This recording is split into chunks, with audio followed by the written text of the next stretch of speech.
How does a 40-year-old Lewis Hamilton still defy physics and pride at Ferrari? How did a fifth place in Austin feel like a small victory for Maranello's engineers? What exactly happened inside that red SF-25 that suddenly came alive when everyone least expected it? And what did Ferrari discover about Hamilton's resilience that changed their tone overnight? How does a 40-year-old Lewis Hamilton still defy time, technology, and doubt? In Austin, under that wide Texas sky, the 7-time world champion reminded everyone why greatness is not measured in machinery, but in mastery. With a car that most considered unpredictable, Hamilton crafted a lap that wasn't just about speed, it was about control.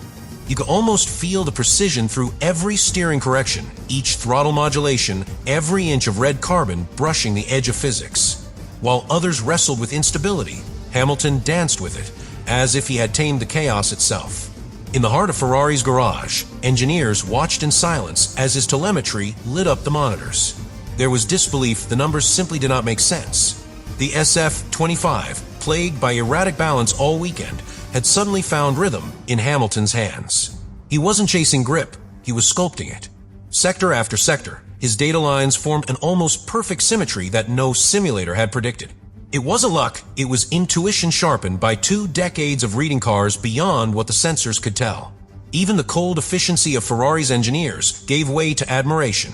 The story behind that 5th place began long before the final lap. On Friday, Hamilton had endured humiliation in the sprint qualifying, losing nearly 9/10 to Verstappen. For any driver, that would have been crushing. For Hamilton, it became fuel. He spent hours with Riccardo Adami dissecting every trace, every steering angle, searching for something Ferrari's software had missed. When he returned to the car on Saturday, there was a calmness the kind that only champions carry when the world expects collapse. The SF-25 was still flawed, still nervous, but this time, he drove it with the precision of a surgeon who knows every weakness of his patient. Ferrari's internal data later revealed that Hamilton was compensating for understeer using a delicate throttle lift mid-corner, a technique that reduced front tire load by fractions of a second but stabilized the entire chassis. That decision alone saved him nearly 2/10 in the final sector. No algorithm could have predicted that adjustment, only instinct could. Inside the pit wall, engineers exchanged glances, and for the first time in weeks, they stopped talking about limits and started talking about potential. They saw something they hadn't seen since Schumacher, a driver bending the car's physics to his will. Lewis Hamilton finished the qualifying session in 5th position, but that number doesn't tell the whole story. It was a lap built on precision under pressure, on extracting performance from a machine that had no right to be that fast. His time 1 minute 32 seconds .9 placed him just 4/10 behind Verstappen's pole, a gap that astonished Ferrari's data team. Because according to their simulations, the SF-25 should not have been within 6/10 of the Red Bull on this circuit. Yet Hamilton made it happen, not by pushing harder, but by managing better. Every sector reflected a driver who understands when to risk and when to let the car breathe. It was an orchestration of micro-decisions invisible to the untrained eye, but monumental to those who know the craft. The telemetry told its own story. In the 3rd sector, particularly through the complex between turns 16 and 18, Hamilton carried 2 km/h more mid-corner speed than Leclerc, despite having identical aerodynamic configurations. Engineers later discovered he was subtly altering his braking modulation to stabilize the rear, applying pressure 3/10 of a second earlier than the data model suggested. It was instinct turned into science. These micro-adjustments created smoother tire temperature distribution, keeping the soft compounds alive longer. To anyone else, that might sound abstract, but for Ferrari, it was proof that Hamilton was solving problems faster than their algorithms could compute them. The contrast with Friday was brutal. 24 hours earlier, Hamilton had been 8th in sprint qualifying, struggling with a nervous front end, and losing nearly 9/10 to Verstappen. Many assumed the veteran had reached the limit of what this car could offer. But that was the mistake. Overnight, he and Riccardo Adami spent hours in the simulator room analyzing corner-by-corner delta losses, identifying where the SF-25's floor stalled during lateral load. By Saturday, they had adjusted Hamilton's rotation entry points by only a few degrees, a microscopic change that transformed the rhythm of the car. Those subtle steering corrections made the difference between instability and flow. It wasn't magic, it was experience distilled into motion. What stood out most was Hamilton's consistency. Over 3 laps in Q3, His sector splits varied by less than 0.05 of a second, extraordinary precision under conditions where grip fluctuated with every gust of Austin wind. Leclerc's delta, by comparison, swung by nearly 0.2. That stability didn't come from luck or fresh tires. It came from how Hamilton warmed them. His outlap was nearly a full second slower than anyone else's, deliberately designed to keep temperatures balanced front to rear. Ferrari's tire engineer, Alessia Baratti, later admitted they hadn't even suggested that approach. It came entirely from Hamilton's feel for the surface. "He reads the track like it speaks to him," she said afterwards. Within the Ferrari garage, the mood began to shift. The engineers, who had spent weeks explaining their lack of pace, suddenly found themselves studying Hamilton's traces as if decoding a message. They realized that the car's erratic behavior, the unpredictable shifts in balance that had plagued them since Australia, could be partially stabilized through Hamilton's approach to load transfer. In simple terms, he was driving around the car's flaws.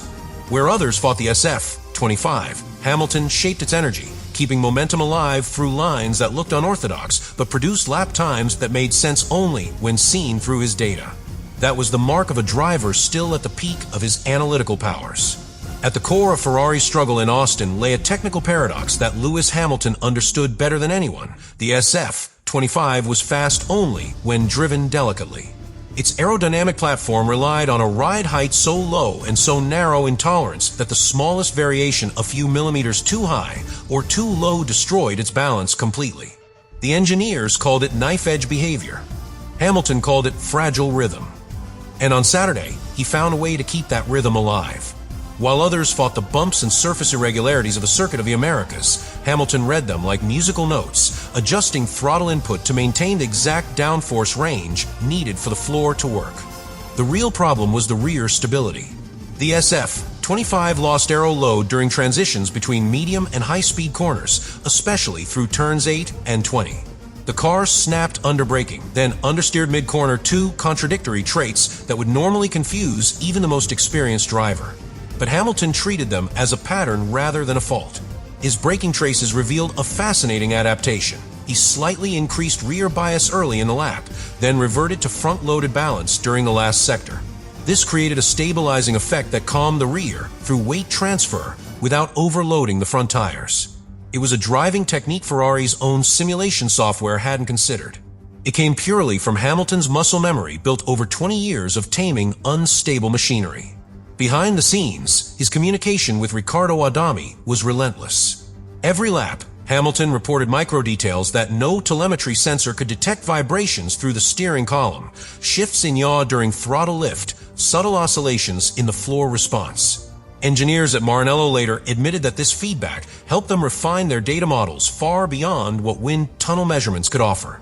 One senior aerodynamicist said privately, "He doesn't just drive, he debugs the car." For a team desperate to understand its own inconsistencies, Hamilton had become both driver and diagnostic tool. That duality is what Ferrari had lacked for years: someone who could translate instability into insight. Ferrari's core aerodynamic issue stemmed from the interaction between the diffuser and the outer floor edge. Because of the team's decision to run a slightly stiffer rear suspension setup to protect the skid blocks after Hamilton's earlier disqualification in China, the car now struggled to keep airflow attached during dynamic load changes. That's why the car felt planted in practice, when temperatures were stable, but unpredictable in qualifying when ambient conditions shifted. Hamilton sensed this instantly on Friday.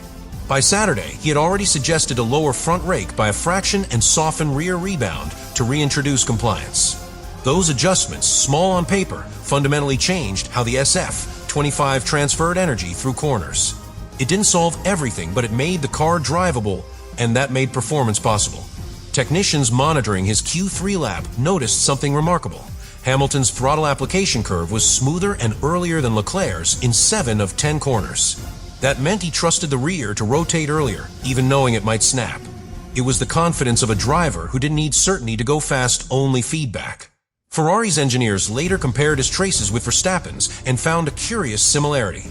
Hamilton's throttle maps overlapped the Red Bull's in several mid-corner sections. The SF-25 wasn't supposed to be capable of that. It was Hamilton, not the car, who made it happen.